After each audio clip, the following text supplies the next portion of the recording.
Sir పెద్దవారు గత అంటే ఎన్నో ఏళ్ల రాజకీయాలు చూస్తున్నారు. అసలు ఈ తరహా రాజకీయాన్ని ఎప్పుడైనా చూసారంటారు? అంటే జగన్మోహన్ రెడ్డి గారిని ప్రజలు ఖచ్చితంగా తిరస్కరించారు. కనీసం ప్రతిపక్ష హోదా కూడా ఇవ్వలేదంటే తిరస్కరించినట్టే. అవును. అయినా కూడా మనం వస్తున్నాం, మనం రాబోతున్నాం, వచ్చిన తర్వాత రప్పా రప్పా నరుకుతాం, ఎగరేసి నరుకుతాం. అసలు ఈ తరహాగా ఏ కార్యకర్తకైనా ఏ నాయకుడైనా చెప్పిన సందర్భాలు కానీ దాఖలాలు కానీ ఉన్నాయా? అంటే జగన్మోహన్ రెడ్డి గారు అనగానే ఏదో రాజశేఖర రెడ్డి గారి మీద అభిమానంతో మేము ఓట్లేసామని చెప్పి చాలా మంది చెప్పారు గత 5 ఏళ్లలో. అవును. అసలు ఈ తరహా రాజకీయాన్ని ఎలా చూడాలంటారు సార్? ఏంటి ఈ రోజు జగన్మోహన్ రెడ్డి ఇంకా అనకూడదులే కానీ బుద్ధి జ్ఞానం రెండు రాలా. ఎందుకంటే గత 5 సంవత్సరాల్లో కూడా ప్రజలు కూడా తిరస్కరించిన ఇవాళ ఉన్న పరిస్థితిని బట్టి ఆయన జగన్మోహన్ రెడ్డి గారు జనాన్ని బెదిరిస్తున్నాడు, నాయకులను బెదిరిస్తున్నాడు.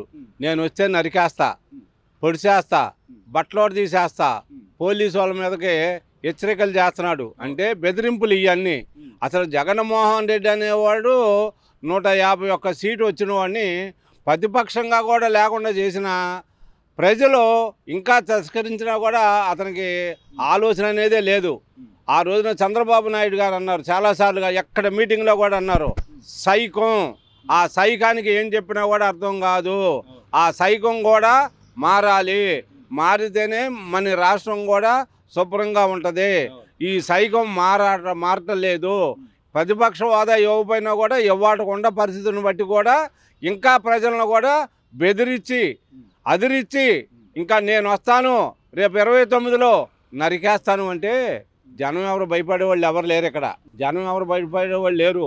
ఈ లోపు నువ్వు ఎక్కడికి వెళ్తావు నువ్వు నీ చూసుకో. అంతేగాని మీకేదో కొంచెం అండదండలు ఉన్నాయని అందరి మీద కూడా నిన్న చంద్రబాబు నాయుడు గారిని, లోకేష్ని కూడా, పవన్ కళ్యాణ్ కూడా ఏం మాట్లాడినారు. ముస్లిం ముందంట వాళ్ళని వేసేస్తారంట, తర్వాత ప్రజల మీదకి వెళ్తారంట.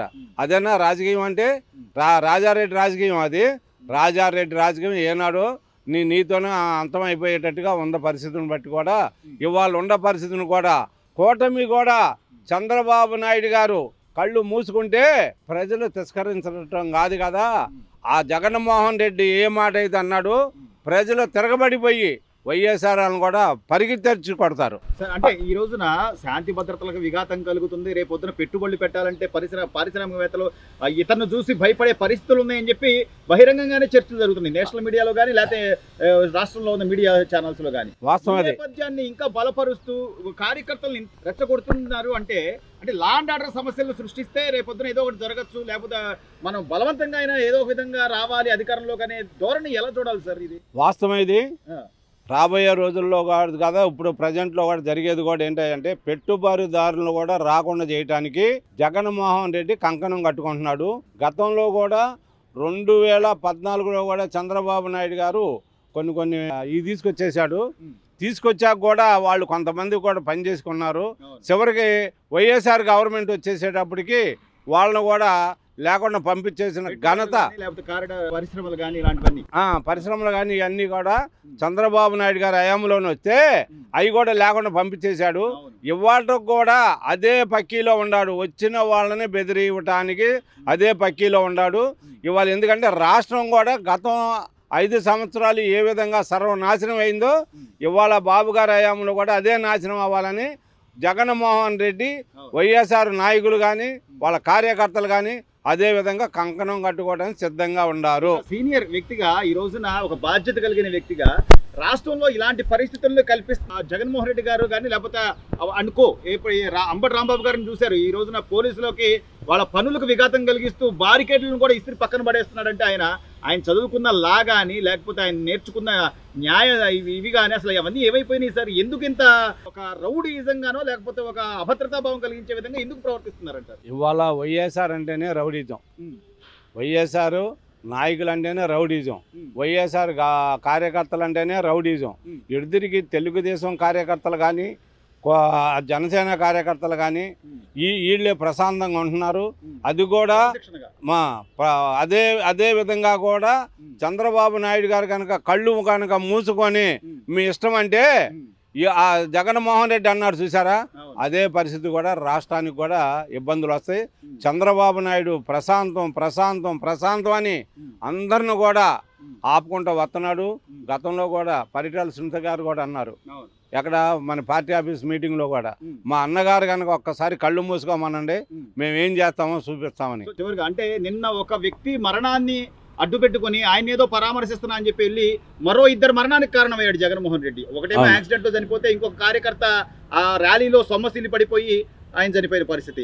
అసలు ఈ చనిపోయిన వాళ్ళ దగ్గరికి వెళ్ళి పరామర్శించడం ఏంటి? లేకపోతే వాళ్ళ బ్యాక్గ్రౌండ్ తెలుసుకోకుండా గతంలోనేమో డ్రగ్స్ తీసుకునే వాళ్ళని తెనాలి వెళ్ళి పరామర్శించాడు. ఇప్పుడు ఇతనేమో ఆల్రెడీ బెట్టింగ్లు దాదాపు 30 లక్షలు పోగొట్టుకున్నాడు, వైసీపీ గెలుచుద్ది అని చెప్పి అందుకని అతను మెంటల్లీ అప్సెట్ అయ్యి సూసైడ్ చేసుకున్నాడు అని చెప్పి అంటున్నారు. అసలు ఈ ధోరణి ఏంటి సార్? ఎలా చూడాలి వీళ్ళని వెళ్ళి పలకరించే క్రమంలో మరణాన్ని? ఇవాళ ఉన్న పరిస్థితిని బట్టండి జగన్మోహన్ రెడ్డికి మామూలుగా అయితే బ్లడ్ దాగి బతుకుతాడు, జనం బ్లడ్ దాగి బతుకుతాడు. ఎందుకంటే కార్యకర్త చనిపోయాడు అనే దాని మీద కూడా వాళ్ళ దగ్గరికి వెళ్ళి కూడా కనీసం పలకరించడం కానీ, వాళ్ళ ఇంటికి వెళ్ళి ఓదార్చడం కానీ, వాళ్ళు ఎక్కడోళ్ళని తెలుసుకోవడానికి కూడా అది ఏమీ లేదు. ఇది ఒక వంకతో వేరే వాళ్ళ చనిపోయి ఉండారు వాళ్ళ ఇంటికి వెళ్తున్నాను పలకరించడానికి అనే దాని మీదే కానీ కనీసం ఈ కార్యకర్తలు కానీ ఈ విధంగా కానీ రెచ్చిపోయి మీద పడిపోతున్నారు, వీళ్ళని కంట్రోల్ చేద్దాము అనేది అతనికి ఏ మాత్రం కూడా ఆలోచన లేదు. జగన్మోహన్ రెడ్డికి ఏంటంటే జనం ఎంత నశించితే అంత మంచిది అతనికి.